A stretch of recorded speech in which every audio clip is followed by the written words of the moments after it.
सैफ अली खान पर हुए चाकू से जानलेवा हमले की वजह महज चोरी की एक घटना है, जिसके दौरान एक झड़प हुई और उस झड़प में सैफ अली खान को चोट लग गई।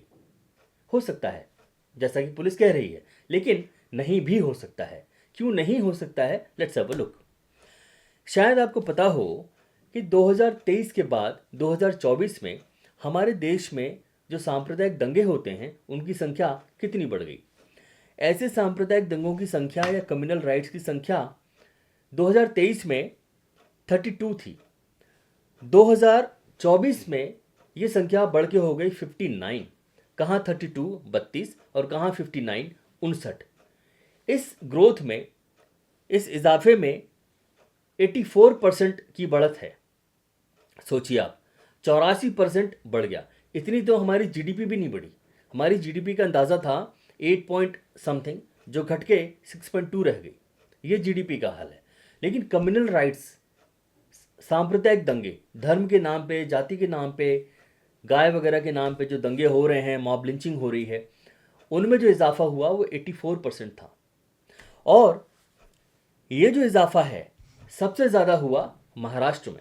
महाराष्ट्र में सांप्रदायिक दंगे टोटल हुए 2024 में 12, और इन दंगों के अलावा मॉब लिंचिंग भी हुई। यूपी और बिहार, जिनको हम सबसे ज़्यादा बदनाम करते हैं या कोसते रहते हैं, उनमें ये 7% थी रिस्पेक्टिवली। यूपी में भी 7, बिहार में भी 7। ये रिपोर्टेड आंकड़े हैं। एक्चुअली कितना हुआ ये तो हम नहीं जानते, लेकिन जो रिपोर्ट हुई है उसके हिसाब से ऐसा है। अब आप सोचो, देश का एक ऐसा प्रदेश जिसमें देश के सबसे ज़्यादा सांप्रदायिक दंगे होते हों, 12 जिसमें दंगे हुए, मॉब लिंचिंग भी हुई जिसमें, वो है महाराष्ट्र। और सैफ अली खान इत्तेफाक से महाराष्ट्र में ही रहते हैं, मुंबई में रहते हैं।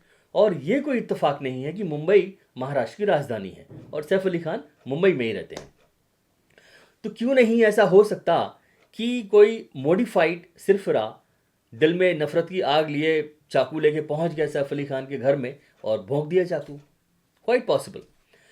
पुलिस अभी तक तो यही कह रही है कि भाई चोरी की घटना है, हो सकता है ऐसा ही हो। हम कोई इन्वेस्टिगेटिव एजेंसी नहीं है जो इन्वेस्टिगेट करके ये बता दें, लेकिन मन में जो शक है, जो शुबा है, जो बात आ रही है, वो ये है।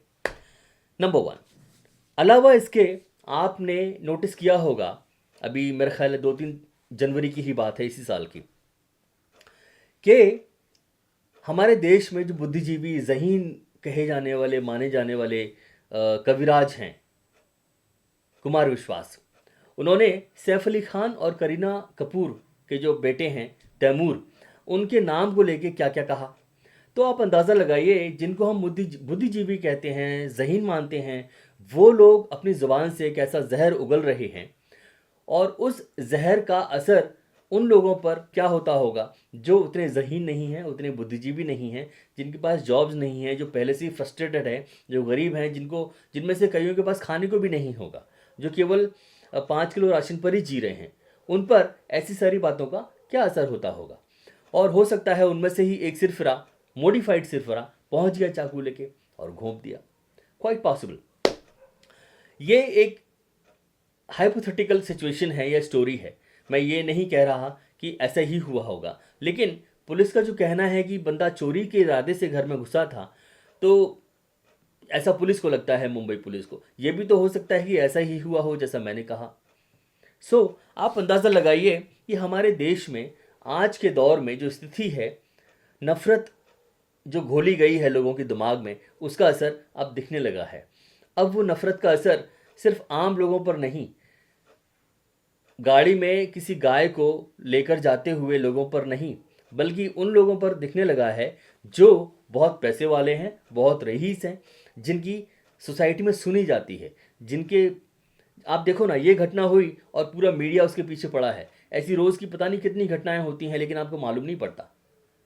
तो ये इतना बड़ा एक इंसान है जो जिसकी वक़्त है सोसाइटी में, उसके साथ ऐसा हुआ है तो हमें पता लगा है। तो अब उन लोगों के साथ भी ऐसा होने लगा है। और आई एम श्योर ये जो रीज़न है, इसका जो रीज़न है वो वही नफ़रत है जो आरएसएस और बीजेपी फैला रहे हैं इतने सालों से देश में। I hope you like the video. If you like the video, Please share it as much as possible. Thank you so much. Bye bye.